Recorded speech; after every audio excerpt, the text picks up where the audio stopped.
By the time a person is 35, the experts actually say that up to 95% of the person's life, and by life I mean, or they mean, the person's decisions, emotions, thoughts, behaviors, they will all be running up to 95% from a subconscious program, automatically running in the background.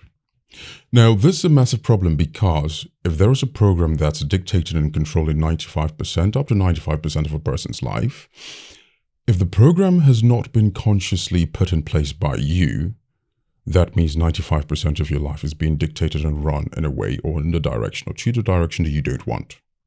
However, if the program has been consciously created by you, then it's working to your advantage. So we want to look at how do you reprogram your subconscious mind, that part that governs up to 95% or about 95% of your life. How do we reprogram that in 21 days?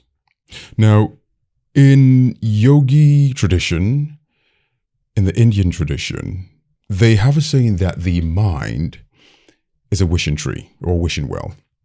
Essentially, the mind is capable of giving you everything that you want.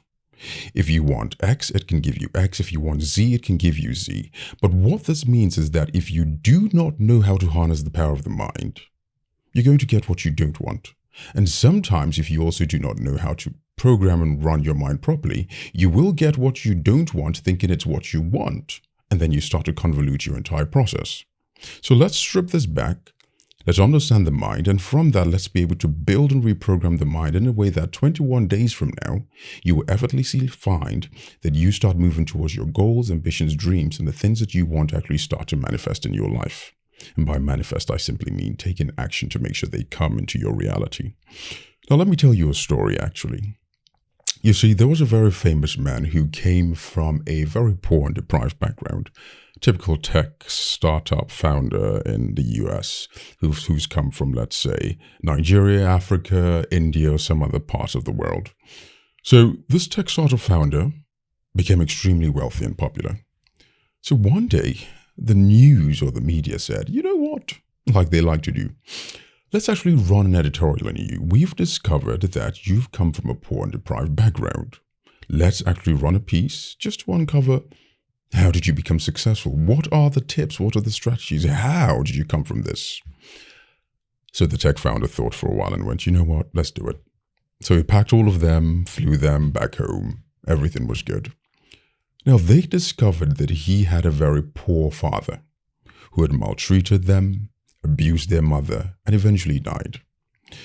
Now, this tech founder had an older brother who was about 2 or 3 years older than him.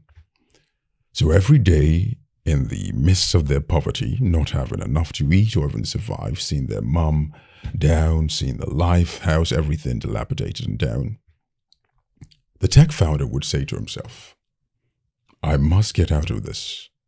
And then he started to dream and visualize that one day he became a multimillionaire, moved to the States, and built a dream.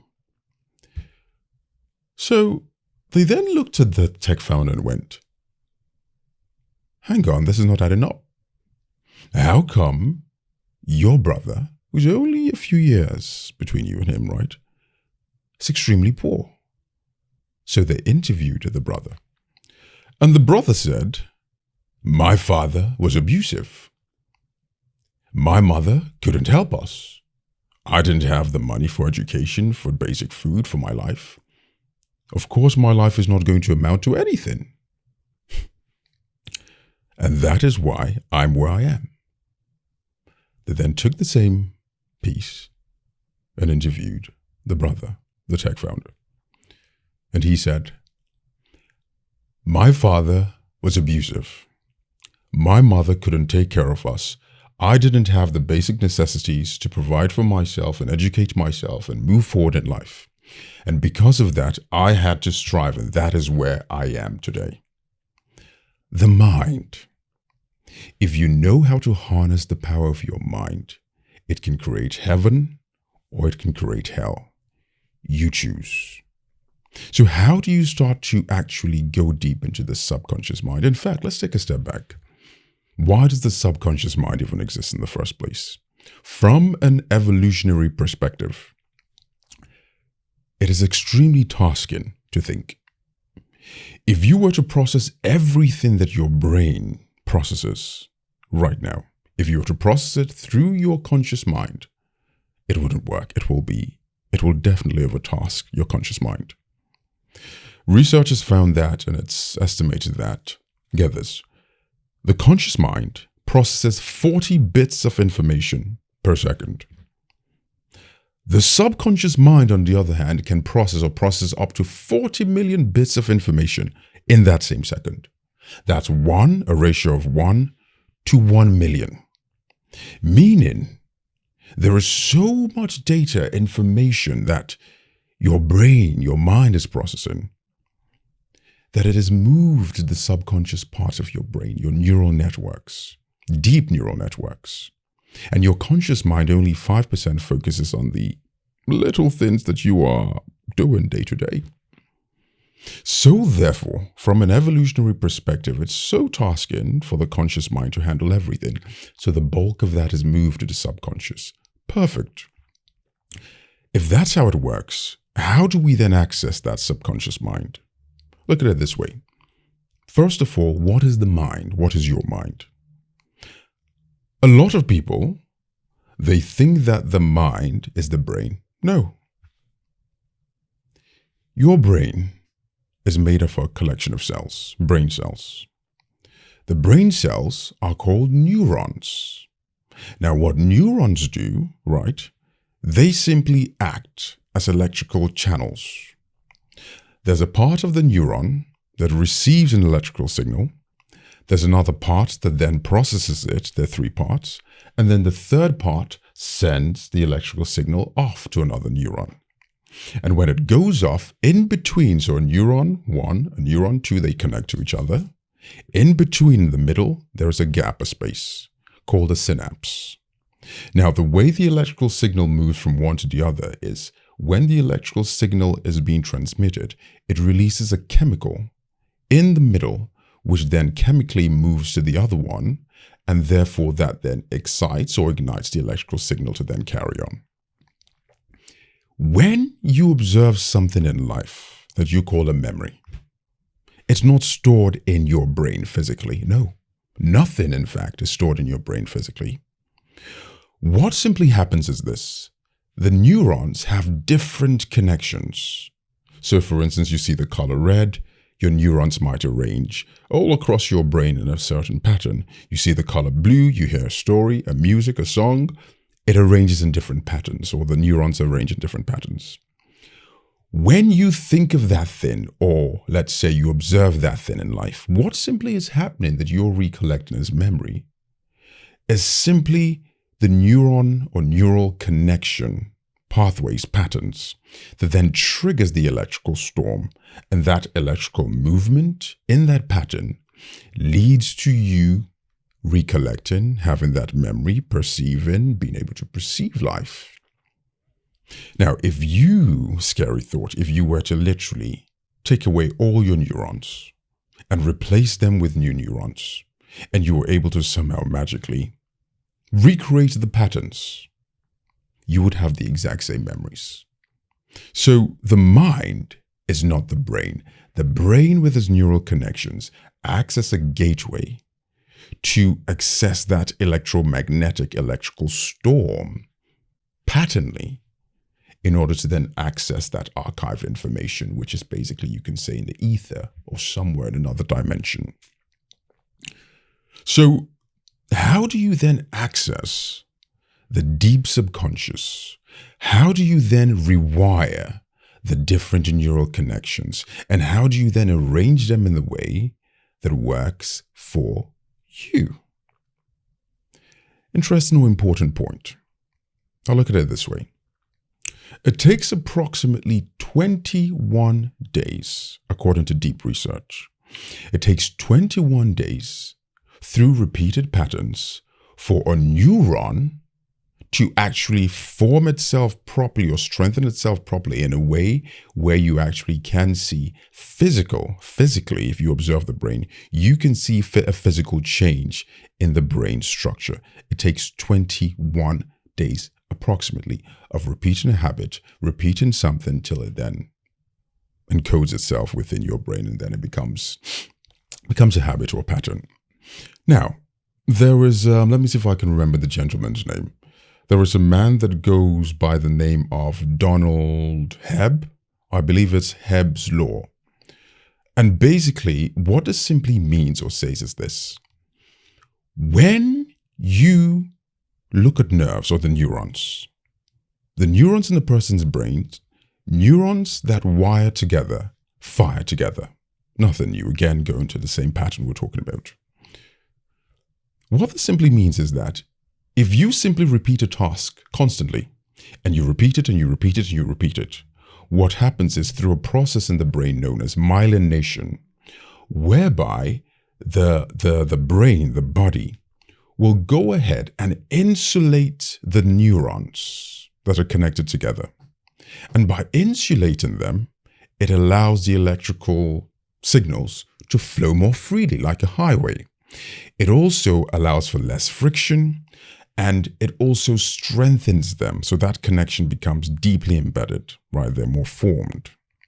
Now, the good thing, or the reason the brain does this, is because it then allows those neurons that have been cemented together, that have been insulated and strengthened, it allows them to work in the background subconsciously, automatically, without you having to take conscious thought or put an effort to them. So they start to run automatically. So you walk into a place, you start hearing the song, and maybe you were there a few years ago, you used to do that. You get behind a car, you can drive. Time to tie your shoelaces, you can do that. All because of the myelination process. Through repetition, the neurons are now basically wired together. By the time you, a person, is 35, if 95% of the neurons in your brain, or the 95% of the thoughts or things you're doing, have already been formulated into patterns, configured. The problem is, if you never take conscious thought or action, your entire life will be ruled and lived in a way that you don't want, based on programs from the past. Very quickly, before we even go deeper, how are these programs formulated? You've seen from a brain perspective how they're done. But where are they coming from? Three major things. One, between the ages of 0 to 7, you are in a very, very suggestive state. Your subconscious mind is wide open. The conscious mind is still being developed. In this state, that's why you can tell a child there's a dragon under the bed, and they get scared. In this state, anything that comes in, you don't question it, boom, pretty much, it's locked in. So you can be 40 and run enough things that happened when you were 35. Sorry, when you were 7, when you were 4, when you were 5.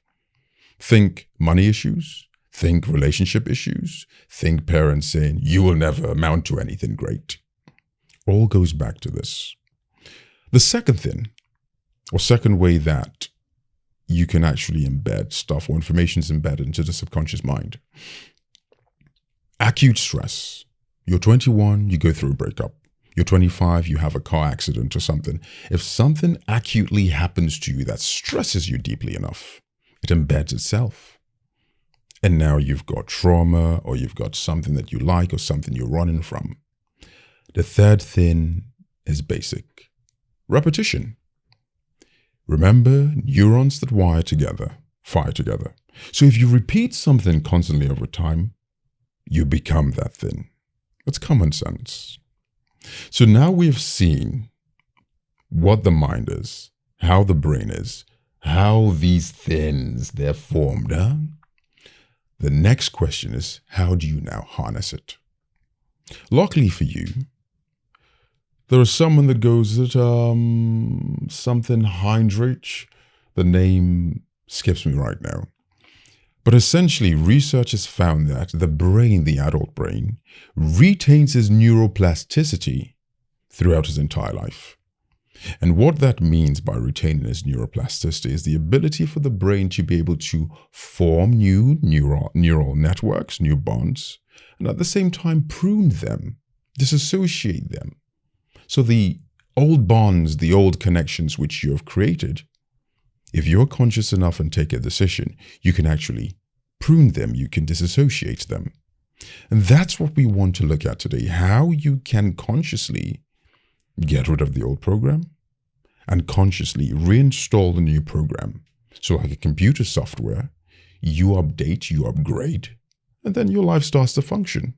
Financially, emotionally, from a life perspective, you can gain the power back over your life. Let's go deeper. So,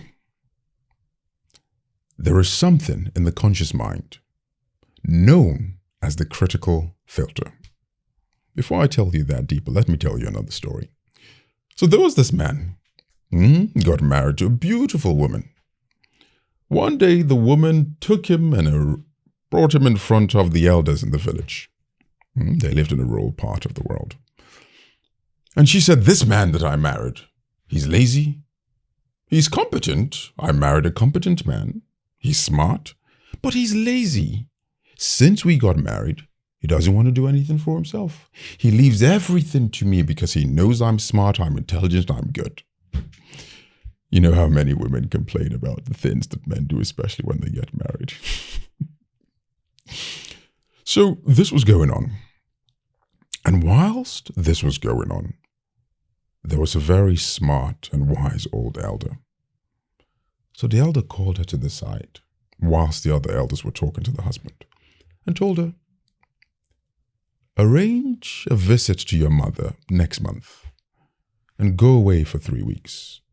Tell him you're going away for just 1 week. She said, what do you mean? How is this going to solve anything? He said, relax. Go ahead and do it. So she quickly arranged and did that and deceived the husband and told him that she was going away for just 1 week. By the second week, the husband got up, realizing the wife wasn't around, and started cleaning, working, making money and organizing his life. He tried for the first couple of days in the first week to pester and get the wife back. But then she gave up an excuse or gave an excuse. Hey, mom's sick, mom's this, I need to spend more time with her. And then by the third week, end of the third week, she surprised him and came back. Only to find everything he used to once do, he was doing it. This is exactly how the conscious mind, the subconscious mind, and the critical filter works. You see, the conscious mind is the wife. The subconscious mind, the lazy husband. The critical filter is that middle. This is what happens. When you are trying to install a new belief, a new pattern, a new program into your body, let's say you get up and you start repeating mantras, right? Or affirmations to yourself. I'm rich, I'm rich, I'm rich. I'm social, I'm social, I'm social. I'm strong, I'm powerful, I'm famous, whatever. I'm not lazy, I go to the gym.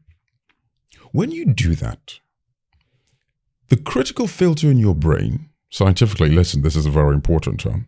The critical filter in your brain is analyzing the subconscious mind to see if anything is not in line with the existing program, it will reject it. So when you're saying those affirmations, the critical filter through the conscious mind stands guard and says, this works, this is in line with the subconscious, you can go. This is not in line, go away.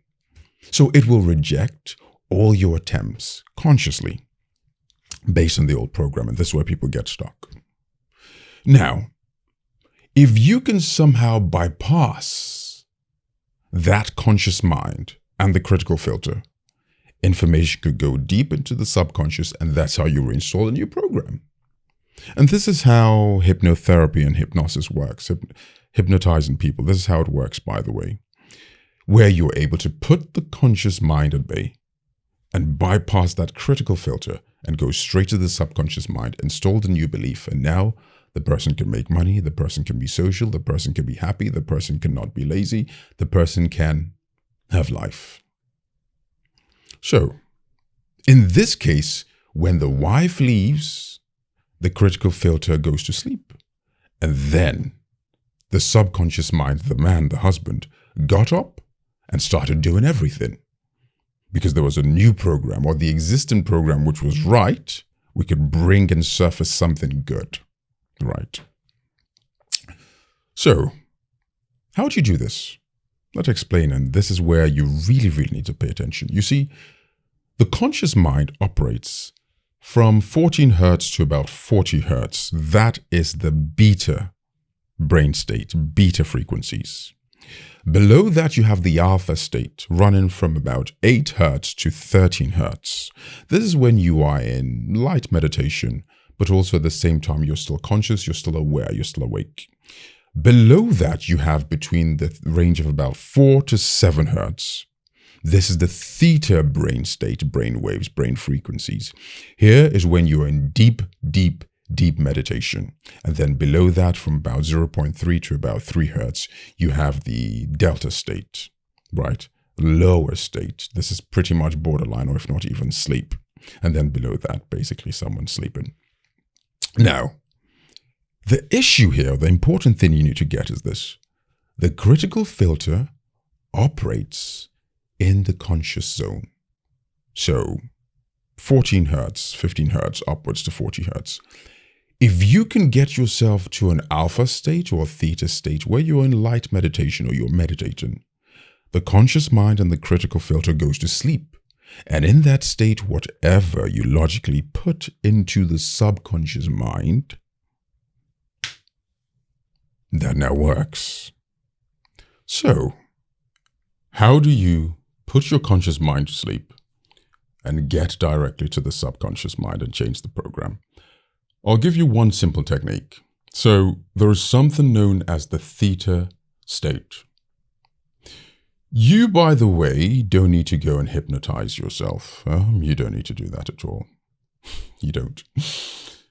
If you want to hypnotize yourself, let's not ever get to that. You just don't need to do that at all. Many people waste their time doing that. You don't need to. What you simply do is that if you understand the body's natural state, every day, the way the body, the human body and mind has been designed, twice a day, 2 times, your brain naturally goes into the theta state and naturally comes out of it 2 times. You've got 2 windows.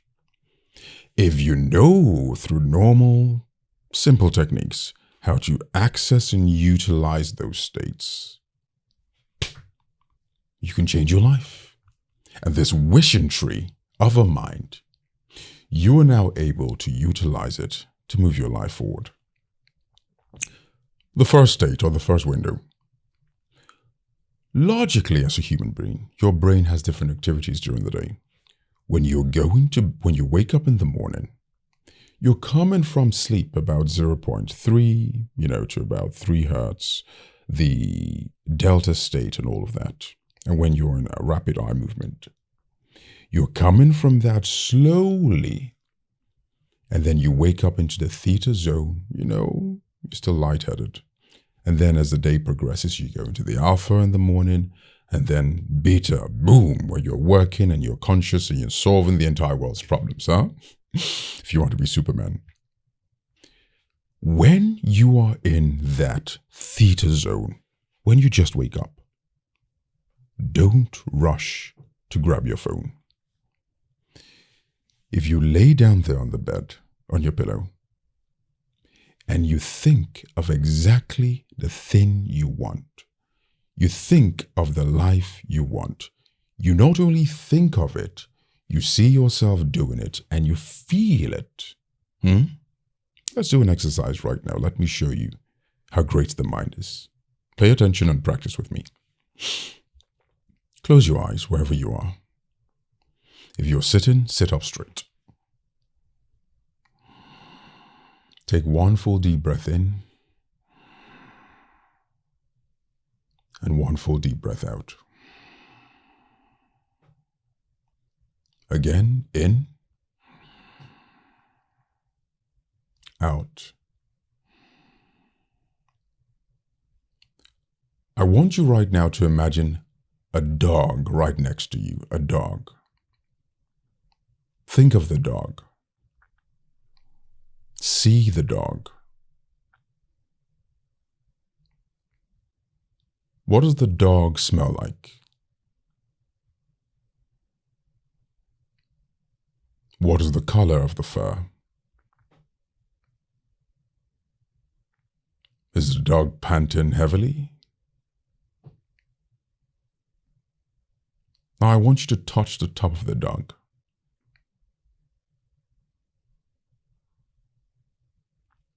Now instantly stop. I want you at the same time, right now, to think of a rose garden. Hold the rose. Lift the rose to your nose and just smell it.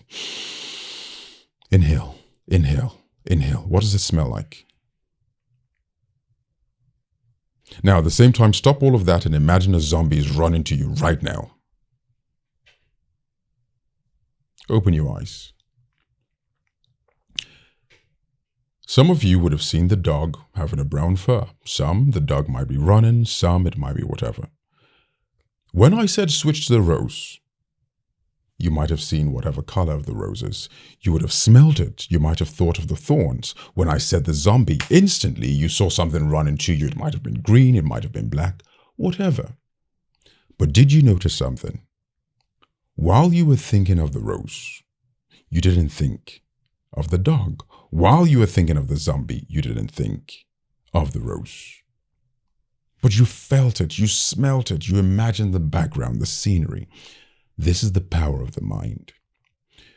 When you wake up in the morning and you're in that first theta window, think of not the zombies of your life, because that programs your subconscious mind. Do not think of the things you have to do, the work, the stresses. No. Think of the rose in the middle. Do not think of activities, where you're running, bustling. You enjoy the activities, but then it's dog running up and down. If you don't like that, don't. Think of the rose. Think of the peace. Think of the bliss. Feel it. Smell it. It's in your control. Now, when you engage all your senses whilst you're doing this activity, you're thinking, you're seeing, you're smelling, you're touching, you're tasting, you're hearing. Engage all 5 senses. What happens is, as you do this, it starts to seep straight into the subconscious window because the critical filter is sleeping. That's one. And that's what I mean by you've got to really feel this.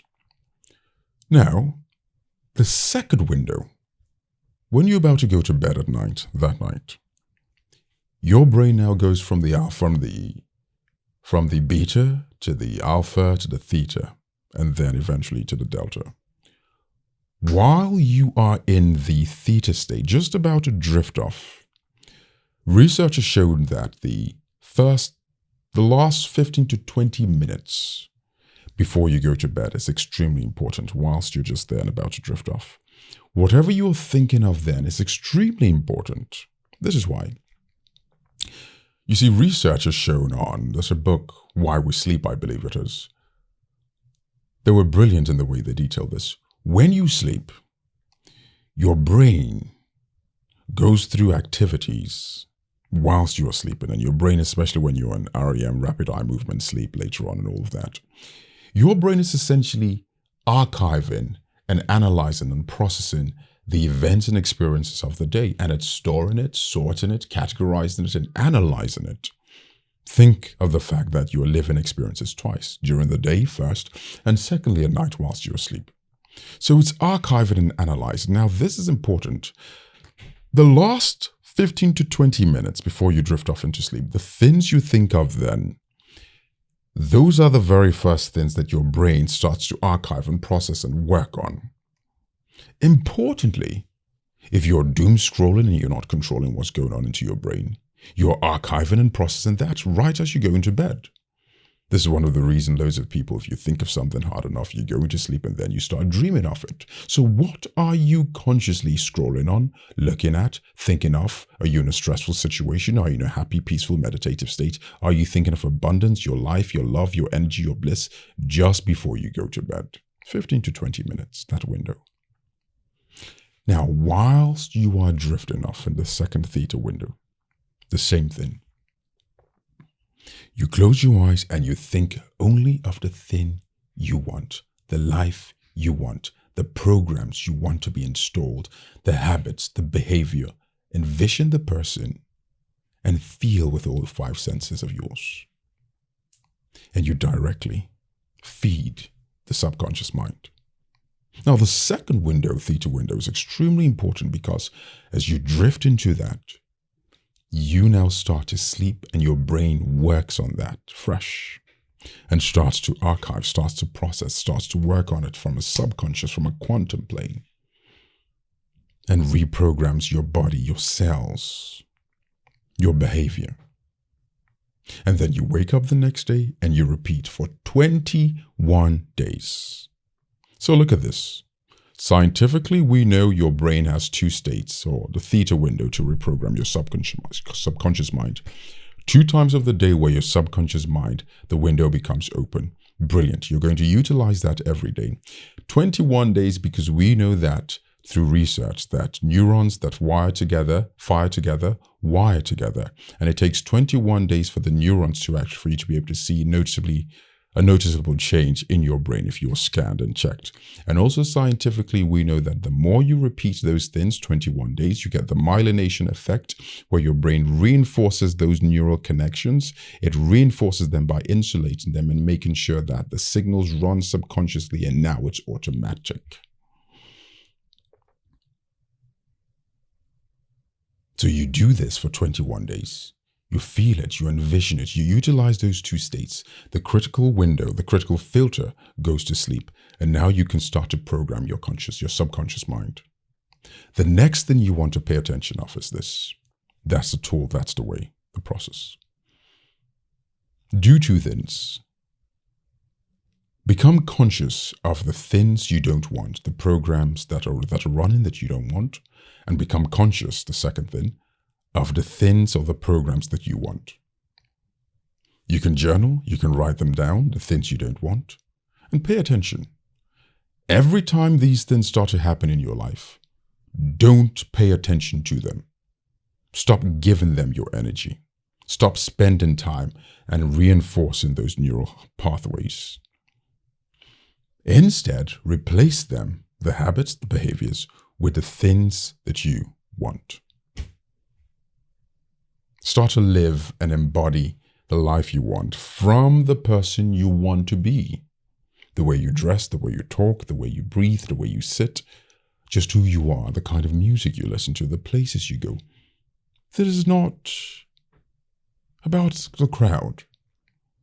This life is about me, hello? It's about this, it's about expressing life in its rawness and its fullest. So before I choose how to live for others, I should first choose how to live for this, and I should get to know this. And this is the entire point of reprogramming your subconscious mind. Live from a place that is true to you. And from that, your energies will flow. 21 days, this is what you'll notice. You will become more grounded. You will become more exuberant, more energized, more happy. You will start to do the things you want. Synchronicities will start occurring. People will start coming into your life, and people will start leaving. I've done this and experienced it. When I first wanted to start making 6 figures, I was in a time and a state where I didn't have money, I did this. I didn't even last up to 21 days.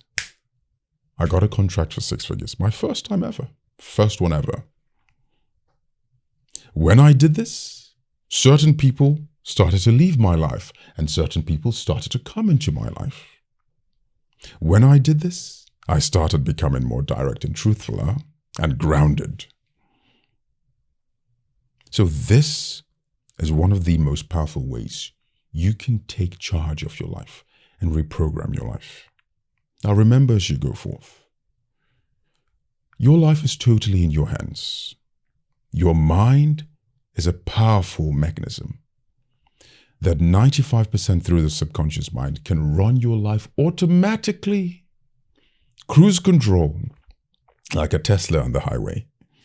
And all you have to do is sit back and relax. Don't do this while driving. And enjoy your life. And this is how you have people who, the world is fine, they're happy. The world is burning, they're happy. They gain something, they're happy. They lose something, they're happy. Because they are running this. They're in charge of this. They've dictated the program they want consciously. They've taken charge of their body. So emotionally, they're fine. And everything around their life works for them. I wish you peace. I wish you joy. And I wish you love, and I wish you happiness. Take your life and go boom.